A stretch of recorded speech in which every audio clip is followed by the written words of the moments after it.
All right, this is fresh off the 2026 AB Calculus. First response number 3. I heard a lot of people talking about this one, so I just want to do it real quick. Let's see what we got. A pie is taken from a hot oven, put on a table. Okay, so it's going to cool down, right? The internal temperature of the pie in T minutes can be modeled by the function H. Okay, so the derivative is negative. No surprise. No surprise that it's negative because, again, pie is cooling down. And then right here, we know that the time is 0 when the temperature is 75 degrees Celsius, and it's going to go down from there. Okay, and this must be some sort of room temperature that it's working its way towards. Explain why the following could not be a slope field for the differential equation. So I went to the next page here. Okay, and yeah, so our derivative, remember a slope field is just a picture of your derivatives basically. It looks like this. So notice that t is not relevant. Well, and h is always positive, so shouldn't all our slopes be, shouldn't they all be negative? They're all positive. Right, that's an issue. All these are, that's positive. Okay, so I would write something along those lines. I would say, since h is greater than 20, negative 1/15 times h minus 20 is negative. Therefore, all slopes pictured should be negative, but are positive.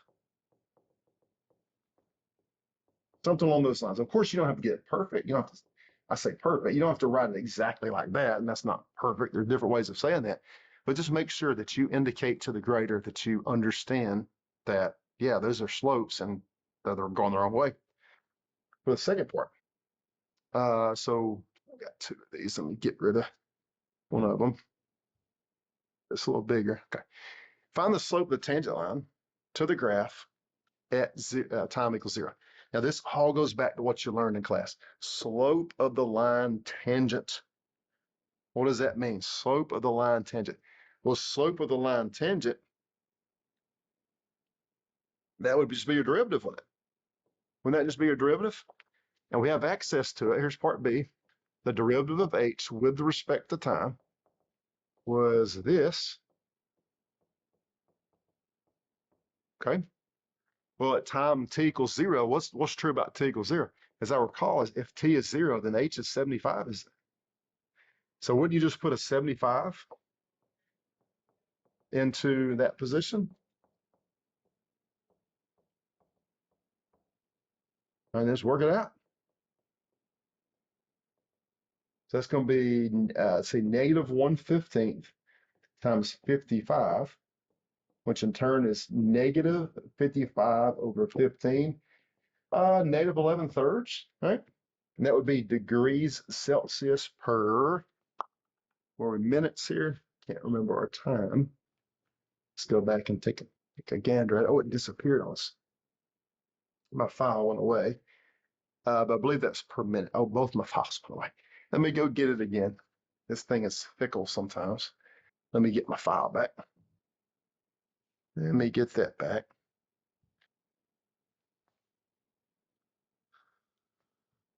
Right. But it was, I believe, in minutes there. Get that back. Okay, so there that is again. That's part B, a negative 11 over 3. This thing's giving me trouble. All right, part C. Oh my goodness, this thing's giving me trouble. Technology is grand, isn't it? Part C, what does it say here? Part C says that the second derivative is 1/225 over or times h minus 20. The line tangent to the graph at time t equals 0 is used to approximate h of 5. Yeah, so what that means is you have a graph, just say this is your graph, and your tangent line looks like this. We're going to use that tangent right there to approximate, because when you're in the vicinity, of the point of tangency, they're close to the same. So it asks here, is it an overestimate or an underestimate? Well, that depends on the concavity. If you're concave up, you can see this is an underestimate, right? Because the point on the line is below the curve. However, if you were concave down, this, the tangent line there would be above your curve. So concave down, that would be an overestimate. So all we got to do here is figure out, are you an underestimate? Are you concave up or concave down? Right? Am I reading that correctly? Yeah, it's just ask that. Okay. So we go back to this again. H is greater than 20. Therefore, this is positive. That's positive. And just go back to what you learned. If your second derivative is positive, you are concave up. So h of t is concave up. Therefore, right, this other end, this would be an underestimate.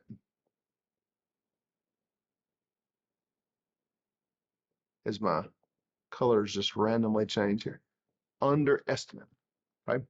So you would establish that, and you might want to write out showing why you know that the second derivative has to be positive, right? Finally, part D, use separation of variables. Okay, this is going to take the longest. Let's clean this off. And again, my file just randomly goes away, but I think I remember it. So dh dt was negative 1/15 times h minus 20. All right, so we can go ahead and say this. Just move that 15, just make it a little easier. Now we got to separate the variables. So let's multiply by dt. So it's dt right there. So multiply the dt over. Now I need the h minus 20 to be with the dh. So I'm going to have negative 15 over h minus 20 dh is equal to dt. We'll take the antiderivative of both sides. So I'm going to go ahead and put the negative 15 right here. Take the antiderivative of 1 over h minus 20 dh. And that should be set equal to the antiderivative of dt. All right, so this is negative 15 natural log of the absolute value of h minus 20, right?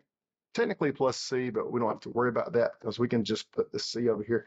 Technically, there's a c1 here and a c2 there, but when you move them, you have this c that accumulates.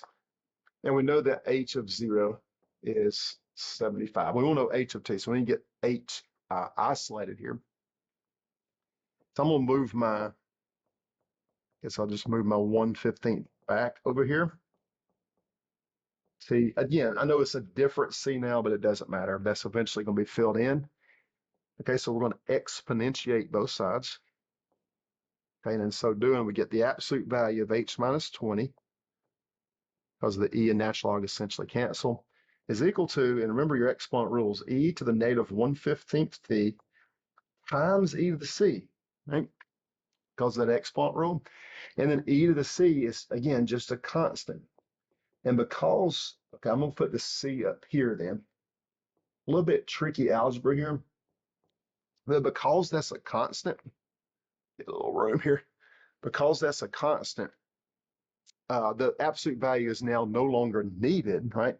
Because you just have the plus or minus thing, and c could attain either sign. So now I'm just going to put 75 into the h position, and 0 into the t position, right? Because what isn't it true that h of 0 is 75?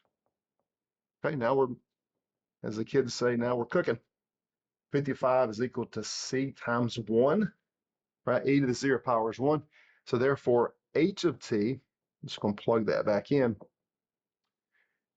is equal to, all right, so we said c is 55, right? So 55 e to the negative 1/15 t plus 20. So I'm liking that answer.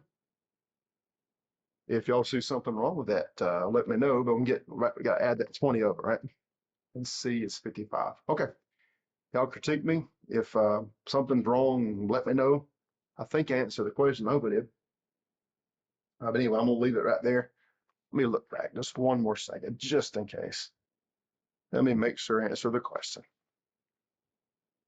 Make sure you said question. Yeah. So we're good. So I'm satisfied.